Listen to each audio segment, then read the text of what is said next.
నమస్కారం. దూరదర్శన్ వార్తలకు స్వాగతం. నేను సరోజ. ముందుగా వార్తల్లోని ముఖ్యాంశాలు చూద్దాం.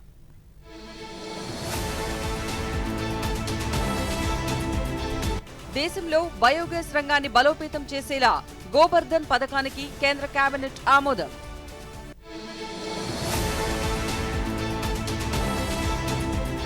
పాదచారుల భద్రతా పాలసీ 2026 ప్రతిపాదనకు రాష్ట్ర మంత్రివర్గం ఆమోదం.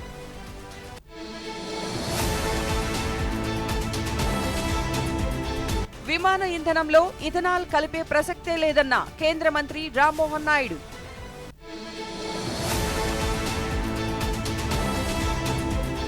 దక్షిణ కోస్తా రైల్వే జోన్లో అభివృద్ధి పనులు వేగంగా కొనసాగుతున్నాయన్న జనరల్ మేనేజర్ సందీప్ మాథూర్.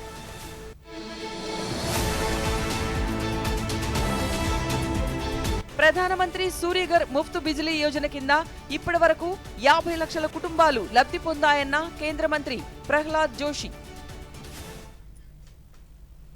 వివరాలు చూద్దాం. పాదచారుల మరణాలను పూర్తిగా నివారించే లక్ష్యంతో జీరో టాలరెన్స్ విధానం అమలు చేసే లక్ష్యంతో ఆంధ్రప్రదేశ్ పాదచారుల భద్రతా పాలసీ 2026 ప్రతిపాదనకు రాష్ట్ర మంత్రివర్గం ఆమోదం తెలిపింది. ముఖ్యమంత్రి నారా చంద్రబాబు నాయుడు అధ్యక్షతన ఈ రోజు రాష్ట్ర సచివాలయంలో జరిగిన మంత్రివర్గ సమావేశంలో తీసుకున్న నిర్ణయాలను రాష్ట్ర సమాచార పౌర సంబంధాల శాఖ మంత్రి కొలుసు పార్థసారథి మీడియాకు తెలిపారు. ఆంధ్రప్రదేశ్ దిశా బిల్లు, క్రిమినల్ లా బిల్లు 2019ని ఉపసంహరించుకునేందుకు చేసిన ప్రతిపాదనకు మంత్రిమండలి ఆమోదం తెలిపిందన్నారు. రాష్ట్రంలో పరిశ్రమల స్థాపన, వాణిజ్య కార్యకలాపాల నిర్వహణను మరింత సులభతరం చేసేలా ఆంధ్రప్రదేశ్ ఆమ్నిబస్ చట్టం 2026 రూపకల్పనకు రాష్ట్ర మంత్రిమండలి ఆమోదం తెలిపినట్లు చెప్పారు. హోం వ్యవహారాల మంత్రిత్వ శాఖ ఈ బిల్లుకు సంబంధించి పదే వివరణలు కోరడం, సవరణలు సూచించడం మరియు దీనిని పునః పరిశీలించాలని సలహా ఇవ్వటం జరిగింది. ఇండియన్ పీనల్ కోడ్ 1860 మరియు కోడ్ ఆఫ్ క్రిమినల్ ప్రొసీజర్ 1973లను రద్దు చేస్తూ 1/7/2024 నుండి భారతీయ న్యాయ సంహిత 2023 మరియు భారతీయ నాగరిక సురక్షా సంహిత 2023 అమల్లోకి రావడం వల్ల ఈ రాష్ట్ర ప్రభుత్వం ప్రతిపాదించిన సవరణ బిల్లు చట్టపరంగా నిష్ప్రయోజనంగా మారింది. ఈ బిల్లు ద్వారా సాధించాలనుకున్న లక్ష్యాలు, అంటే ఈ దిశ బిల్లు ఏదైతే ఉందో ఆ బిల్లు ద్వారా సాధించాలనుకున్న లక్ష్యాలు కొత్త కేంద్ర చట్టాల పరిధిలోనే గణనీయంగా పరిష్కరించబడ్డాయని న్యాయశాఖ మరియు డైరెక్టర్ జనరల్ ఆఫ్ పోలీస్ అభిప్రాయపడ్డారు. దీంతో ఆంధ్రప్రదేశ్ దిశ బిల్లు, క్రిమినల్ లా ఆంధ్రప్రదేశ్ సవరణ బిల్లు 2019ను ఉపసంహరించుకోవాలని ప్రభుత్వం నిర్ణయించింది. భారతదేశ స్వచ్ఛ ఇంధన ప్రయాణంలో కీలక ఘట్టంగా గోబర్ధన్ పథకానికి కేంద్ర కేబినెట్ ఆమోదం తెలిపిందని కేంద్ర సమాచార ప్రసార శాఖ మంత్రి అశ్విని వైష్ణవ్ తెలిపారు. న్యూఢిల్లీలో ఈరోజు ప్రధానమంత్రి నరేంద్ర మోదీ అధ్యక్షతన జరిగిన కేంద్ర మంత్రివర్గ నిర్ణయాలను ఆయన మీడియాకు వెల్లడించారు. ఈ సందర్భంగా మంత్రి మాట్లాడుతూ భారతదేశపు జాతీయ సమగ్ర పథకమైన గోబర్ధన్ పథకానికి 23,731 కోట్ల వ్యయంతో కేంద్ర మంత్రివర్గం ఆమోదం తెలిపిందన్నారు. ఈ పథకం ద్వారా 1.5 లక్షల ఉద్యోగాలు సృష్టించబడతాయన్నారు. దేశీయ కంప్రెస్డ్ బయోగ్యాస్ సిబిజీ ఉత్పత్తిలో 10 రెట్ల వృద్ధిని సాధించడంతో పాటు దేశ ఇంధన భద్రతను బలోపేతమవుతుందన్నారు. ఈ పథకం 2026-27 నుంచి 2035-36 ఆర్థిక సంవత్సరం వరకు అమలవుతుందని తెలిపారు.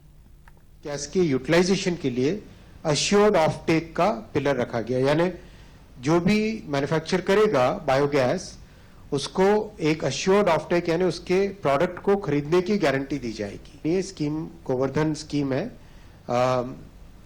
इसमें बेसिकली जो हमारे अभी existing city gas pipeline distribution आ चुका है, प्लस पाइप नेचुरल गैस भी देश में कई जगह कई शहरों में आया है. इन सब का విమాన ఇంధనంలో ఇథనాల్ కలిపే ప్రసక్తే లేదని కేంద్ర పౌర విమానయాన శాఖ మంత్రి రామ్మోహన్ నాయుడు స్పష్టం చేశారు. ఇథనాల్ కలుపుతున్నారంటూ సామాజిక మాధ్యమంలో జరుగుతున్న ప్రచారం పూర్తిగా అవాస్తవమని ఆయన పేర్కొన్నారు. ప్రయాణికులలో అనవసర ఆందోళనలు కలిగించేలా బాధ్యతారాహిత్యంగా అసత్య ప్రచారాన్ని, సమాచారాన్ని వ్యాప్తి చేయవద్దని విజ్ఞప్తి చేశారు. విమాన ఇంధనంలో ఇథనాల్ బ్లెండింగ్ చేపడుతున్నారనే వార్తలలో ఎలాంటి నిజం లేదని కేంద్ర మంత్రి సామాజిక మాధ్యమం వేదికగా స్పష్టం చేశారు. Ethanol, sustainable aviation fuel SAF పూర్తిగా వేరని, రెండింటికి ఎలాంటి సంబంధం లేదని రామ్మోహన్ నాయుడు పేర్కొన్నారు. ప్రయాణికుల భద్రతే కేంద్ర ప్రభుత్వానికి తొలి ప్రాధాన్యమని రామ్మోహన్ నాయుడు పునరుద్ఘాటించారు. విమానయాన భద్రత విషయంలో ఎలాంటి రాజీ ఉండదని, అన్ని నిర్ణయాలు అత్యున్నత భద్రతా ప్రమాణాల మేరకే తీసుకుంటామని వివరించారు.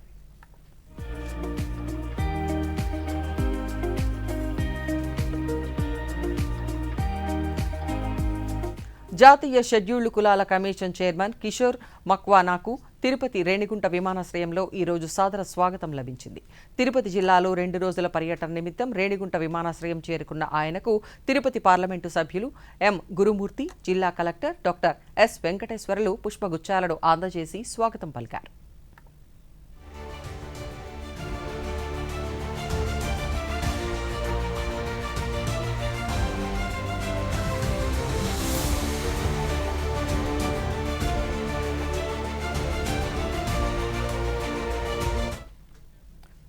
అఖిల భారత వైద్య విజ్ఞాన సంస్థ మంగళగిరి అత్యంత కీలకమైన వైద్య సేవల విభాగాన్ని అందుబాటులోకి తీసుకువచ్చింది. ఆంధ్రప్రదేశ్లో తృతీయ స్థాయి ఆరోగ్య సంరక్షణ సేవలను బలోపేతం చేయడంలో భాగంగా ప్రత్యేక బర్న్స్ ప్లాస్టిక్ సర్జరీ బ్లాక్ను ఈరోజు ఎయిమ్స్ ఎగ్జిక్యూటివ్ డైరెక్టర్ సీఈఓ అయిన అహంతం శాంతా సింగ్ ప్రారంభించారు. ఈ సందర్భంగా ఆయన మాట్లాడుతూ ఎయిమ్స్ మంగళగిరి ఒక పూర్తి స్థాయి తృతీయ సంరక్షణ సంస్థగా వైద్య సేవలను విస్తృతపరచినట్లు తెలిపారు. గత కొన్నేళ్లుగా ఆరోగ్య సంరక్షణ, మౌలిక సదుపాయాలు, రోగి సేవలు, వైద్య విద్య, పరిశోధనలలో వేగవంతమైన వృద్ధిని సాధించినట్లు చెప్పారు. గత ఏడాదితో పోలిస్తే అవుట్ పేషెంట్ల శాతం 25, ఇన్ పేషెంట్ల శాతం 35 పెరిగిందన్నారు.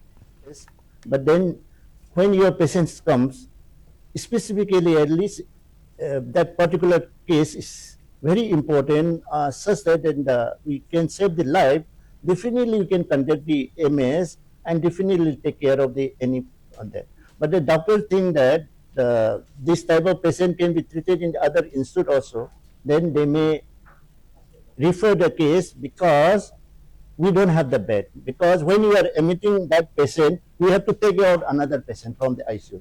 So we cannot take it out the patient. That's why I want to show you today how packed is our emergency. Today another patient is waiting outside, has to come inside then. Tiruttani Shri Valli Devasena సమేత సుబ్రహ్మణ్య స్వామి వారికి తిరుమల శ్రీ వెంకటేశ్వర స్వామి వారి తరపున పట్టు వస్త్రాలను TTD EO Muddada Ravichandra సమర్పించారు. ఈ సందర్భంగా EO మాట్లాడుతూ భారతదేశంలోని ప్రసిద్ధి చెందిన శ్రీ సుబ్రహ్మణ్య క్షేత్రాలలో తిరుత్తణి అత్యంత ప్రముఖమైనదని తెలిపారు. టీటీడీ 2006 నుంచి అడికృతికను పురస్కరించుకుని స్వామివారికి పట్టు వస్త్రాలను సమర్పించడం ఆచారంగా వస్తోందన్నారు.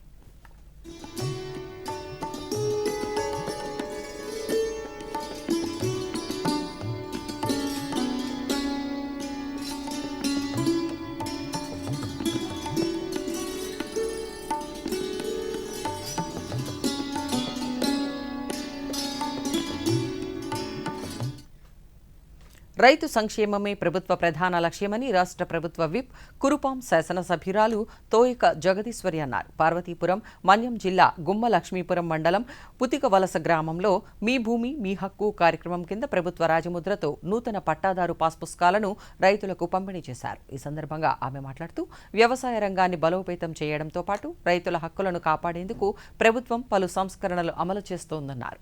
రైతుల భూ హక్కులకు మరింత పటిష్టం చేయాలనే లక్ష్యంతో ప్రభుత్వ రాజముద్రతో కూడిన నూతన పట్టాదారు పాస్ పుస్తకాలను అందజేస్తోందని తెలిపారు. అర్హత ఉన్న ప్రతి రైతుకు ప్రభుత్వ పథక ప్రయోజనాలు అందేలా అధికారులు కృషి చేయాలన్నారు.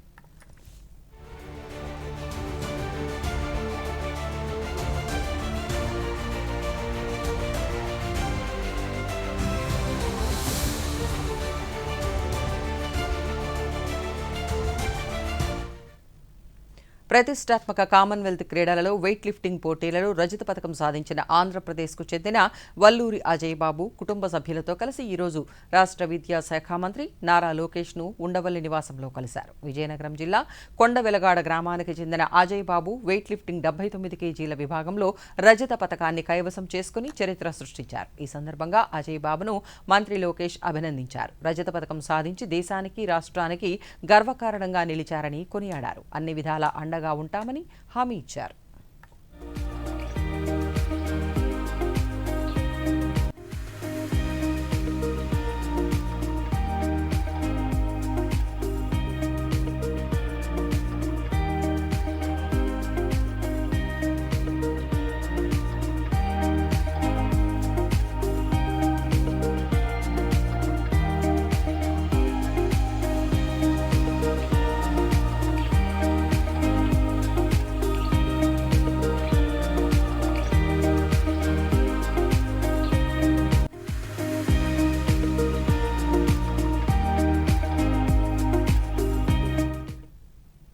ఇప్పుడు స్వల్ప విరామం.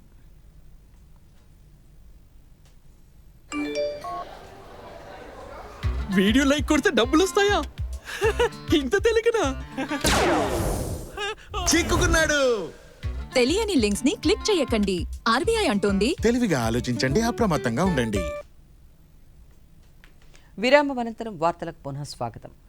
దక్షిణ కోస్తా రైల్వే జోన్ ప్రారంభమై 2 నెలలలోనే అనేక అభివృద్ధి కార్యక్రమాలు వేగవంతంగా జరుగుతున్నాయని జనరల్ మేనేజర్ సందీప్ మాథుర్ తెలిపారు. విశాఖలో ఈరోజు ఆయన మీడియాతో మాట్లాడుతూ ప్రస్తుతం 50,000 కోట్ల రూపాయల అభివృద్ధి పనులు జరుగుతున్నాయన్నారు. భవిష్యత్తులో మరో 70,000 కోట్ల రూపాయల అభివృద్ధి పనులు జోన్ పరిధిలో జరగబోతున్నాయని తెలిపారు. జోన్ పరిధిలో 300 రైల్ ఓవర్ బ్రిడ్జిలు నిర్మిస్తున్నట్లు తెలిపారు. వచ్చే ఏడాది గోదావరి పుష్కరాలకు సిద్ధంగా ఉన్నామన్నారు. 3 స్టేషన్లు అభివృద్ధి చేస్తున్నట్లు తెలిపారు. 25 and within 1 year we have been able to operationalize South Coast Railway. Not taking too much credit, but let me tell you, I was able to see people thinking that we are taking a lot of time, but creation of a new zonal railway is not an easy task.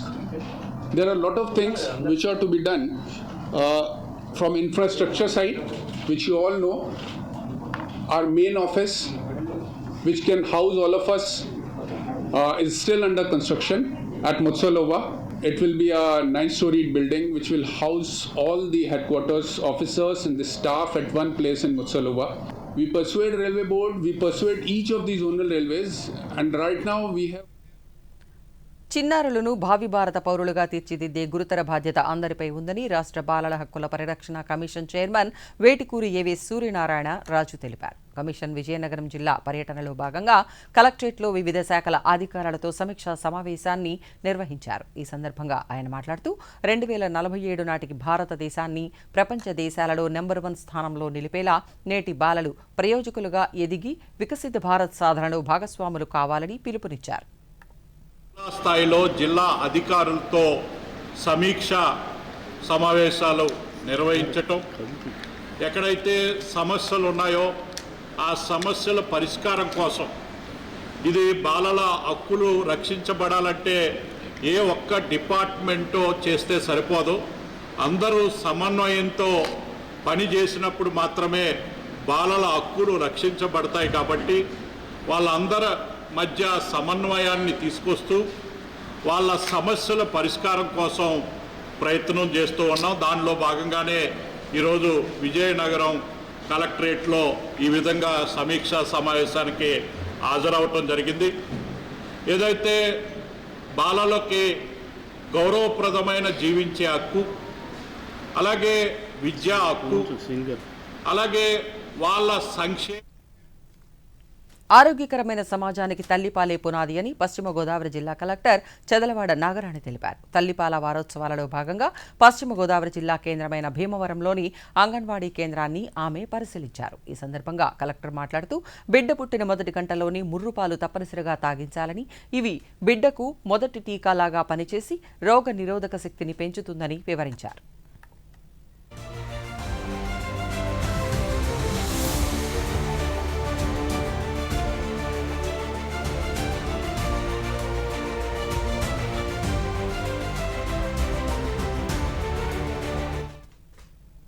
జిల్లాలో మాతా శిశు మరణాల రేటును పూర్తిగా తగ్గించాలని, ప్రభుత్వ ఆసుపత్రులలోని ప్రసవాలు జరిగేలా ప్రజలలో పెద్ద ఎత్తున అవగాహన కల్పించాలని శ్రీకాకుళం జిల్లా జాయింట్ కలెక్టర్ ఫర్మాన్ అహ్మద్ ఖాన్ అధికారులను ఆదేశించారు. కలెక్టరేట్లో మాతా శిశు మరణాలపై వైద్య ఆరోగ్య శాఖ అధికారులతో కలిసి ఆయన సమీక్షా సమావేశం నిర్వహించారు. గర్భిణులకు హిమోగ్లోబిన్, బీపీ వంటి కీలక పరీక్షలతో పాటు అన్ని ల్యాబ్ పరీక్షలు సకాలంలో పూర్తి చేయాలన్నారు. శిశు మరణాల నివారణకు పలు కీలక సూచనలు చేశారు. డెడికేటెడ్గా చేస్తే అమ్మాయికి అబ్బాయికి ఇది అనేటటువంటి ప్రోగ్రాము మన డిఎండిహెచ్ఓ గారు మైకు అది ఇచ్చేవారు. కొన్ని రోజులు మైకు రోజు తిరిగే ఉంది. ఒక రోజు ఇచ్చేస్తే శాండీస్కి వెళ్ళిపోతాను. శాండీకి వెళ్ళిపోయి ఆ 2 ముక్కలు అండి, జాబా జాబా పొడించు కాగాబా పచ్చి.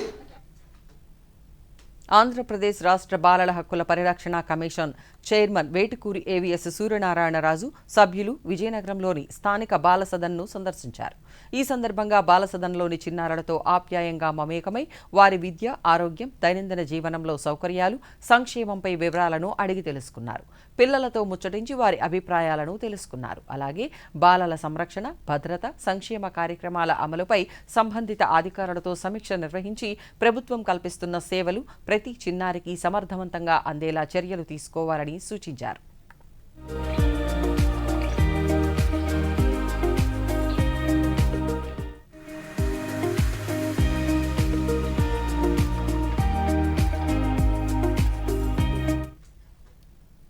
జమ్మూ కాశ్మీర్లో అమర్నాథ్ యాత్ర సజావుగా సాగుతోంది. ఈ ఏడాది ఇప్పటివరకు దేశవ్యాప్తంగా లక్షలాది మంది భక్తులు పవిత్ర మంచు లింగాన్ని సందర్శించి దర్శించుకున్నారు. జూలై 3న ప్రారంభమైన ఈ యాత్రలో ప్రతిరోజు వేలాది మంది యాత్రికులు బహుళ అంచెల భద్రతా వలయం నడుమ ఈ పవిత్ర యాత్ర చేస్తున్నారు. యాత్ర ప్రారంభమైనప్పటి నుంచి 4,70,000 మందికి పైగా యాత్రికులు దర్శనం చేసుకున్నారు. ఈ నెల 28న ముగియనున్న ఈ యాత్రలో వేలాది మంది యాత్రికులు పాల్గొంటున్నారు.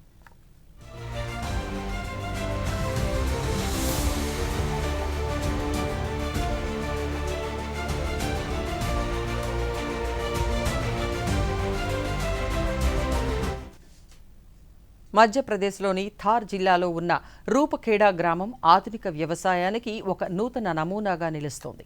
పూల సాగుతో ఈ గ్రామం ఇప్పుడు మధ్యప్రదేశ్ మినీ హాలండ్గా ప్రసిద్ధి చెందింది.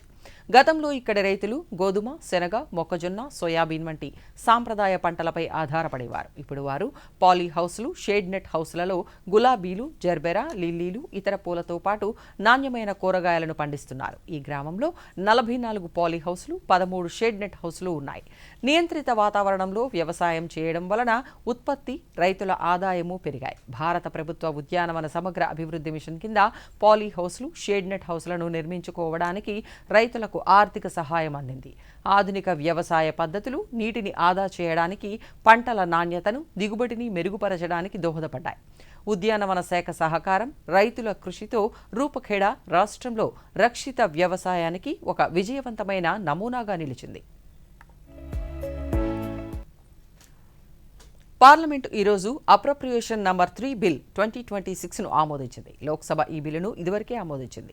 ఈ రోజు రాజ్యసభలో 2వ వాయిదా అనంతరం సభ సమావేశమైనప్పుడు ఆర్థిక మంత్రి నిర్మలా సీతారామన్ బిల్లును ప్రవేశపెట్టారు. ఈ సందర్భంగా మంత్రి మాట్లాడుతూ 31 మార్చి 2023తో ముగిసే ఆర్థిక సంవత్సరంలో కొన్ని సేవల కోసం కేటాయించిన నిధుల కంటే అదనంగా ఈ సేవలపై ఖర్చు చేసిన మొత్తాలను భర్తీ చేయడానికి భారత సంఘటిత నిధి నుంచి నిధులను కేటాయించే అధికారాన్ని ఈ bill కల్పిస్తుందన్నారు. On certain services during the financial year ended 31st day of March 2023 in excess of the amounts granted for those services and for that year as passed by the Lok Sabha be taken into consideration. Srimati Nirmala Sitharaman ji to move that the bill be returned. So I rise to say that the bill be returned. Motion moved that the bill be returned. The question is that the bill be returned. Those in favor will please say aye. Those against will please say no. I think the territorial army పౌర సైనికుడు భావనకు సజీవ ప్రతిరూపమని రక్షణ మంత్రి రాజ్నాథ్ సింగ్ అన్నారు. న్యూఢిల్లీలో ఈరోజు రక్షణ శాఖకు సంబంధించిన పార్లమెంటరీ సలహా సంఘం సమావేశం నిర్వహించారు. ఈ సందర్భంగా మంత్రి మాట్లాడుతూ టెరిటోరియల్ ఆర్మీలో సుమారు 44,400 మంది సిబ్బంది, 59 విభిన్న యూనిట్లు ఉన్నాయని, వీరు ప్రకృతి వైపరీత్యాల సమయంలో తక్షణ సహాయాన్ని, మద్దతును అందిస్తారని తెలిపారు. కేరళ వరదలు, ఒడిశా తుఫాను, ఇటీవల అస్సాంలో సంభవించిన వరదల సమయంలో సహాయక, రెస్క్యూ పనులను చేపట్టడంలో, అవసరమైన వారికి వైద్య సహాయాన్ని అందించడంలో వారి పాత్ర ప్రశంసించారు.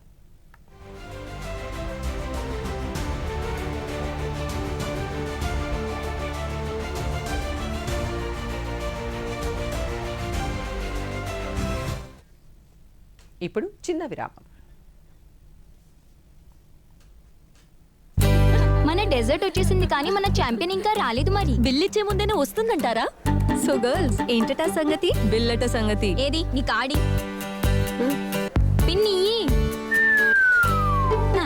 ఆర్బీఐ అంటుంది మీ పిన్, ఓటీపీ, సివివి లేదా ఇంటర్నెట్ బ్యాంకింగ్ పాస్వర్డ్ ఎవరికీ ఇవ్వొద్దు. ఆన్లైన్ బ్యాంకింగ్ మీ సొంత కంప్యూటర్, మొబైల్ ఇంకా సెక్యూర్ నెట్వర్క్ నుంచే చెయ్యండి. తినడం ఛాంపియన్షిప్ జరిగిందా? ఆర్బీఐ అంటుంది విషయాలు తెలుసుకోండి, జాగరూకంగా ఉండండి. అరుణాచల్ ప్రదేశ్లో కేంద్ర ఆరోగ్య కుటుంబ సంక్షేమ శాఖ మంత్రి జేపీ నడ్డా పర్యటించారు. ఈ సందర్భంగా వరద ప్రభావిత ప్రాంతాలలో పరిస్థితులను సమీక్షించారు. కొండ చర్యలు విరిగిపడడంతో ఆ ప్రాంతాలను తనిఖీ చేశారు. వరద ప్రభావంతో దెబ్బతిన్న రోడ్లు, వంతెనలను పరిశీలించారు. ప్రభావిత ప్రాంతాలలో అందిస్తున్న సహాయక చర్యలతో పాటు ఆరోగ్య సేవలపై ఆరా తీశారు.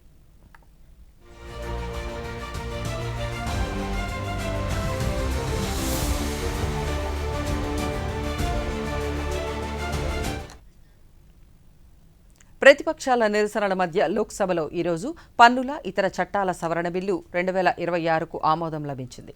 ఈ బిల్లు చెల్లింపు పరిష్కార వ్యవస్థల చట్టం 2007, ఆదాయపు పన్ను చట్టం 2025తో పాటు ఆర్థిక చట్టం 2026లను మరింత సవరిస్తుంది. కేంద్ర ఆర్థిక మంత్రి నిర్మలా సీతారామన్ ఈ బిల్లును ప్రవేశపెట్టారు. ప్రతిపక్ష సభ్యుల ఆందోళనల మధ్య బిల్లు ఆమోదం పొందింది. ఈ బిల్లు పెట్టుబడులను ప్రోత్సహించడం, తయారీ రంగానికి మద్దతు ఇవ్వడం, పన్నుల విషయంలో నిశ్చయతను కల్పించడం లక్ష్యంగా పలు పన్ను మార్పులను ప్రతిపాదిస్తుంది. अंग बने जो सदस्य इसके पक्ष में वो हाँ कहें, जो सदस्य विरोध में है वे ना कहें. मेरे विचार में निर्णय हाँ वालों के पक्ष में हुआ, हाँ वालों के पक्ष में हुआ. खंड 2 से 7 विधेयक का अंग बना. प्रश्न यह है कि खंड 1 अधिनियम सूत्र और विधेयक का पूरा नाम विधेयक का अंग बने. जो सदस्य इसके पक्ष में वो हाँ कहें, जो सदस्य इसके विरोध में वे.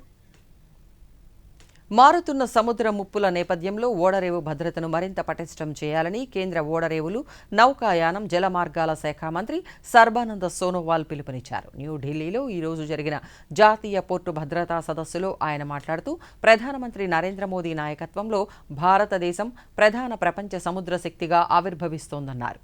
ఓడరేవుల భద్రతను జాతీయ బాధ్యతగా నిర్వర్తించాలన్నారు. సురక్షితమైన ఓడరేవులు బలమైన వాణిజ్యంతో పాటు ఆర్థిక వ్యవస్థను సృష్టిస్తాయని తెలిపారు.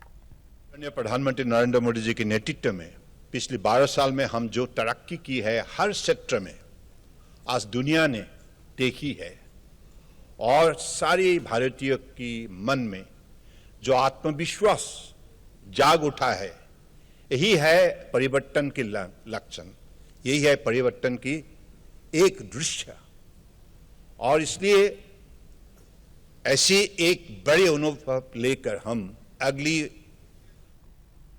ప్రపంచంలోనే అత్యంత వేగంగా అభివృద్ధి చెందుతున్న ఆర్థిక వ్యవస్థలలో భారతదేశం ఒకటిగా నిలుస్తోందని కేంద్ర వాణిజ్య పరిశ్రమల శాఖ మంత్రి పీయూష్ గోయల్ అన్నారు.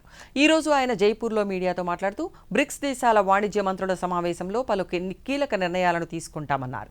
ప్రధానమంత్రుల స్థాయి సమావేశం సెప్టెంబర్లో జరగనుందని తెలిపారు. ఆర్థిక పురోగాభివృద్ధితో పాటు ప్రతి భారతీయుడికి ఉజ్వల భవిష్యత్తును కల్పించేందుకు కృషి జరుగుతోందన్నారు. और औद्योगिक विकास के लिए और अंतर्राष्ट्रीय स्तर पर किस प्रकार से अच्छी नीतियों के साथ विश्व भर में प्रगति हो सके उसकी चिंता करते हैं. आज और कल जो बैठक हो रही है वो ब्रिक्स मेंबर कंट्रीज के उद्योग मंत्री और वाणिज्य मंत्रियों के साथ है. अलग अलग विभाग के मंत्रियों की इस प्रकार के समूह बैठते हैं और फिर దేశవ్యాప్తంగా పీఎం సూర్యఘర్ ముఫ్త్ బిజిలీ యోజన పథకం లబ్ధిదారుల సంఖ్య 50 లక్షల కుటుంబాలకు చేరిందని కేంద్ర నూతన పునరుత్పాదక ఇంధన శాఖ మంత్రి ప్రహ్లాద్ జోషి అన్నారు. న్యూఢిల్లీలో ఈరోజు నిర్వహించిన 7వ CII అంతర్జాతీయ ఇంధన సదస్సులో కేంద్ర భారీ పరిశ్రమల శాఖ మంత్రి కుమారస్వామితో కలిసి ఆయన పాల్గొన్నారు. ఈ సందర్భంగా మంత్రి మాట్లాడుతూ ప్రస్తుతం 19 లక్షల కుటుంబాలు జీరో విద్యుత్ బిల్లులను పొందుతున్నట్లు తెలిపారు. 2030 నాటికి 500 గిగావాట్ల శిలాజ ఇంధనేతర విద్యుదుత్పత్తి సామర్థ్య లక్ష్యాన్ని సాధించే దిశగా భారత్ సాగుతోందన్నారు. పరిశ్రమ వర్గాలతో కలిసి పనిచేయడానికి ప్రభుత్వం సంసిద్ధంగా ఉందన్నారు. 28 per day in July 2026 and 19 lakh households are receiving zero electricity bill. More than 12 lakh households have earned 421 crore by selling the surplus electricity. Means हर एक household they are not consuming, they are the producer also, which means extra income of 3,500 per year per household through this surplus sale of power. आप imagine Jammu కాశ్మీర్లోని పహల్గాం పర్యాటకులతో సందడిగా మారింది. గుర్రపు స్వారీ నుంచి స్థానిక హస్తకళల మార్కెట్ వరకు నిరంతరం పర్యాటకుల సందడితో కళకళలాడుతోంది. పర్యాటకులు పండ్ల తోటలను సందర్శిస్తూ తాజా యాపిల్ జ్యూస్ రుచిని ఆస్వాదిస్తున్నారు. దేశ విదేశాల నుంచి వచ్చే పర్యాటకులు కాశ్మీరీ సాంప్రదాయ శాలువలు, నాణ్యమైన డ్రై ఫ్రూట్స్లను కొనుగోలు చేస్తుంటారు. స్థానిక యువ పారిశ్రామికవేత్తలు స్వయంగా గెస్ట్ హౌస్లను నిర్మిస్తూ పర్యాటకులకు ఇంట్లోని ఆతిథ్యాన్ని అందిస్తున్నారు.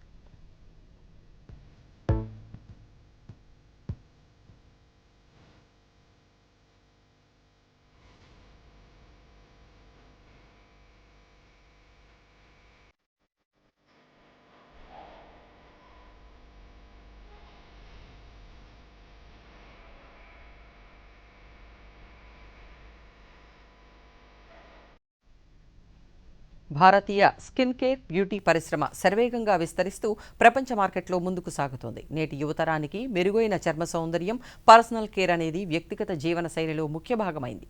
దేశవ్యాప్తంగా అత్యాధునిక తయారీ యూనిట్లు, స్టార్టప్లు అందుబాటులోకి రావడంతో విదేశీ ఉత్పత్తులపై ఆధారపడడం గణనీయంగా తగ్గింది. స్వదేశీ పరిశోధకులు అంతర్జాతీయ నాణ్యతా ప్రమాణాలకు అనుగుణంగా ఉత్పత్తులను తయారు చేస్తున్నారు. ఫలితంగా దేశ కాస్మెటిక్స్, పర్సనల్ కేర్ ఉత్పత్తుల ఎగుమతులు రికార్డు స్థాయిలో పెరిగాయి.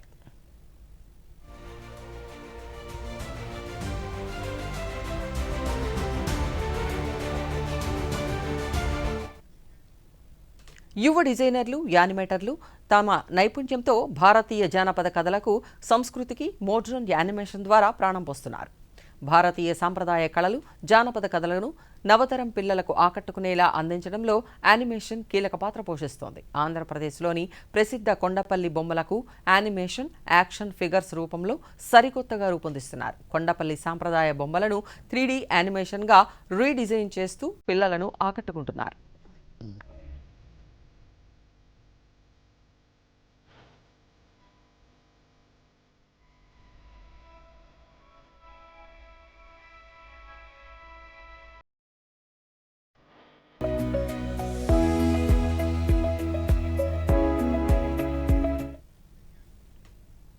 నగరాలలో మారుతున్న జీవనశైలి, వ్యాపార అవసరాలకు అనుగుణంగా యువ ఇంటీరియర్ డిజైనర్లు స్థలాన్ని సమర్థవంతంగా వాడుకుంటూ వినూత్నమైన డిజైన్లను అందిస్తున్నారు. ముఖ్యంగా మహిళలు ఈ రంగంలో పారిశ్రామికవేత్తలుగా ప్రత్యేక గుర్తింపు పొందుతున్నారు.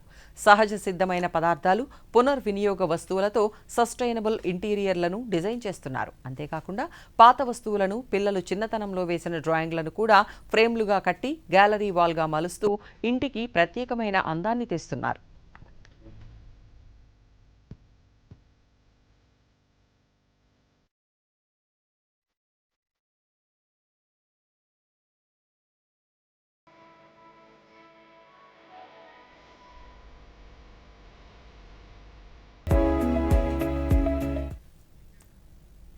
దేశవ్యాప్తంగా పలు రాష్ట్రాలలో భారీ వర్షాలు కురుస్తున్నాయి. ఉత్తరాఖండ్, జార్ఖండ్, గంగానది, పశ్చిమ బెంగాల్, ఒడిశా, మధ్య మహారాష్ట్ర, కొంకణ్, గోవా రాష్ట్రాలలో ఈరోజు భారీ నుంచి అతి భారీ వర్షాలు కురిసే అవకాశం ఉందని భారత వాతావరణ శాఖ పేర్కొంది. మరోవైపు వాతావరణ శాఖ హెచ్చరికల నేపథ్యంలో ఆరెంజ్ కలర్ అలర్ట్ను జారీ చేశారు. బీహార్, ఛత్తీస్గఢ్, రాజస్థాన్, హిమాచల్ ప్రదేశ్, మధ్యప్రదేశ్, ఉత్తరప్రదేశ్, ఈశాన్య భారతదేశంలోని కొన్ని ప్రాంతాలు, అండమాన్ నికోబార్ దీవులలో కూడా రాగల 24 గంటలలో భారీ వర్షాలు కురిసే అవకాశం ఉందని వాతావరణ శాఖ అధికారులు తెలిపారు.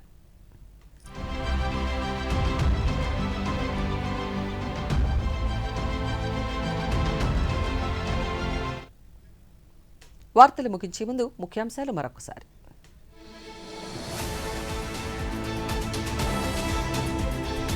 దేశంలో బయోగ్యాస్ రంగాన్ని బలోపేతం చేసేలా గోబర్ధన్ పథకానికి కేంద్ర కేబినెట్ ఆమోదం.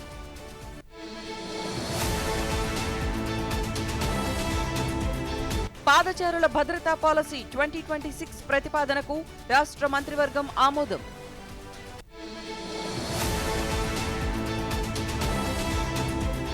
విమాన ఇంధనంలో ఇథనాల్ కలిపే ప్రసక్తే లేదన్న కేంద్ర మంత్రి రామ్మోహన్ నాయుడు.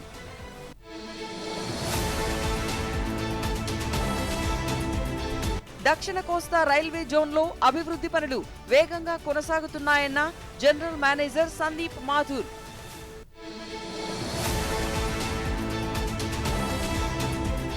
ప్రధానమంత్రి సూర్యఘర్ ముఫ్త్ బిజిలీ యోజన కింద ఇప్పటి వరకు 50 లక్షల కుటుంబాలు లబ్ధి పొందాయన్న కేంద్ర మంత్రి ప్రహ్లాద్ జోషి. ఈ వార్తలు ఇంతటితో సమాప్తం. నమస్కారం.